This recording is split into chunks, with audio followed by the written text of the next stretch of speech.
Welcome to kitchen spark. இன்றைக்கி நம்ம கிச்சனில் என்ன பார்க்க போகிறோம் அப்படின்னு கேட்டிங்கன்னா, இன்றைக்கி நம்ம பிரேக்ஃபாஸ்ட்டுக்கு ப்ரெட்டு வச்சு சூப்பராக ஒரு டிஷ் செய்ய போகிறோங்க.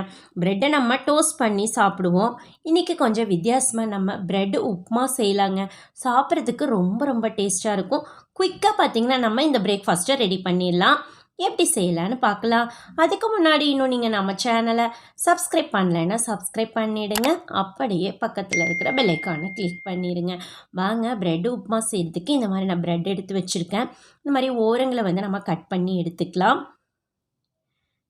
இன்றைக்கி பார்த்திங்கன்னா நான் ஸ்லைஸாக பார்த்திங்கன்னா நம்ம வந்து இதை வந்து நல்லா கட் பண்ணி எடுத்துட்டு அதுக்கப்புறம் நல்லா பொடிச்சு எடுத்துக்கணுங்க. ஸோ அதுக்காக பாருங்கள் இந்த மாதிரி ஓரங்களை கட் பண்ணி எடுத்துருக்கேன். இப்போ நம்ம இதையே பொடிச்சு எடுத்துக்கணும். இதுக்கு வந்து ப்ரெட்டு கொஞ்சம் ட்ரைனஸ் ப்ரெட்டாக இருந்தால் நல்லா ரொம்ப சாஃப்ட் ப்ரெட்டு வாங்காமல் இந்த மாதிரி கொஞ்சம் ட்ரையாக இருக்கிற ப்ரெட்டு வாங்கிட்டிங்கன்னா உங்களுக்கு இந்த மாதிரி உதுத்துறதுக்கு நல்லாயிருக்கும். பாருங்கள் எல்லாத்தையுமே உதுத்தி எடுத்தாச்சு, இருக்கட்டும். நெக்ஸ்ட்டு பார்த்திங்கன்னா இதை தாளிச்சிக்கலாம்.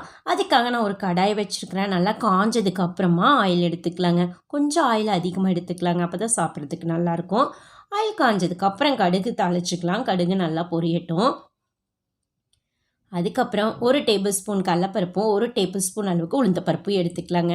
இதோடு நல்லா சாப்பிடையில உங்களுக்கு டேஸ்ட் கொடுக்கும் கடலப்பருப்பு உளுந்தப்பருப்பெல்லாம். ஸோ பாருங்கள், அதுக்கப்புறம் ஒரு 2 பெரிய வெங்காயம் நீளமாக கட் பண்ணி எடுத்துக்கலாம். ஒரு கொத்த அளவுக்கு கருகாப்பிலையில் காரத்துக்கு காஞ்ச மிளகாய் எடுத்துக்கலாங்க.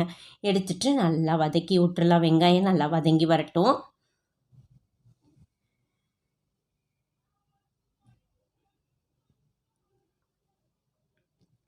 வெங்காயம் நல்லா வதங்கினதுக்கு அப்புறமா மஞ்சத்தூள் ஆட் பண்ணிக்கலாங்க. மஞ்சத்தூள் ஆட் பண்ணி அதையும் கொஞ்சம் நல்லா எண்ணெயில் வதக்கி விட்டுலாம். நல்லா எல்லாமே வதங்கி வந்துருச்சுங்க. இப்போ நம்ம உதித்து வச்ச ப்ரெட்டை இதில் எடுத்துக்கலாம். இப்போ இதுக்கு கொஞ்சம் உப்பும் போட்டுட்டு அதுக்கப்புறம் நம்ம ப்ரெட் எடுத்துக்க போகிறோம். இப்போ உப்பு வந்து நீங்கள் அளவாக ஆட் பண்ணிக்கலாங்க. ப்ரெட்டுக்கு அதிகமாக உப்பு தேவைப்படாது. உங்களுக்கு கொஞ்சம் ஸ்வீட்னஸ் இருக்கிறதுனால உப்பு கொஞ்சம் கம்மி எடுத்துகிட்டு அதுக்கப்புறம் உதித்து வச்ச ப்ரெட்டை நம்ம இதில் ஆட் பண்ணிக்கலாம்.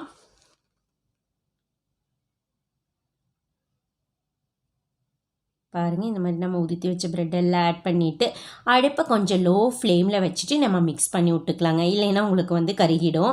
ஸோ லோ ஃப்ளேமில் வச்சுட்டு நல்லா மிக்ஸ் பண்ணி விட்டுடலாங்க. பாருங்கள், ரொம்ப சூப்பராக கலர்ஃபுல்லாக நம்மளுக்கு ப்ரெட் உப்புமா ரெடி ஆயிடுச்சுங்க. இந்த ப்ரெட்டோட லைட்டான ஸ்வீட்டு காரம் எல்லாம் சேர்ந்து இருக்கிறப்ப உங்களுக்கு பார்த்திங்கன்னா சாப்பிட்றதுக்கு அவ்வளோ டேஸ்ட்டாக இருக்குங்க. மிக்ஸ் பண்ணதுக்கப்புறம் கொஞ்சம் வாசனைக்காக கொத்தமல்லி எல்லாம் ஆட் பண்ணிக்கலாம். அவ்வளோதான் பாருங்கள். ரொம்ப சூப்பராக ரொம்ப சிம்பிளாக பார்த்திங்கன்னா நம்ம இன்றைக்கி பிரேக்ஃபாஸ்ட்டுக்கு ப்ரெட் உப்புமா செஞ்சாச்சுங்க. இதுக்கு எந்த சைட் டிஷ்மே அவசியம் இல்லைங்க. கடலப்பருப்பு உளுந்தப்பருப்பில் ஆட் பண்ணிக்கலாம். அப்படியே மென்று சாப்பிட்றதுக்கு ரொம்ப ரொம்ப சூப்பராக இருக்கும். இப்போ இதை நம்ம ஒரு பிளேட்டுக்கு மாற்றிக்கலாம்.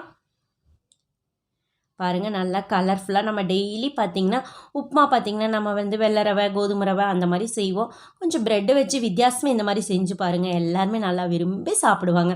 ஸோ உங்கள் வீட்டில் ப்ரெட்டு வாங்கிட்டு வந்தீங்க அப்படின்னா இந்த மாதிரி கண்டிப்பாக உப்புமா ட்ரை பண்ணி பாருங்கள். ரொம்ப சூப்பராக இருக்கும். ட்ரை பண்ணி பார்த்துட்டு எப்படி இருக்குதுன்னு மறக்காமல் கமெண்ட் பண்ணுங்கள். உங்களுக்கு இந்த வீடியோ பிடிச்சிருந்தது அப்படின்னா உங்கள் ஃப்ரெண்ட்ஸுக்கெல்லாம் ஷேர் பண்ணுங்கள், லைக் பண்ணுங்கள். மறக்காமல் கிச்சன் ஸ்பார்க் சேனலுக்கும் சப்ஸ்கிரைப் பண்ணுங்கள். இன்னும் சந்திக்கலாங்க நாம் இன்னொரு ரெசிபியோட. அது வரைக்கும் நன்றி.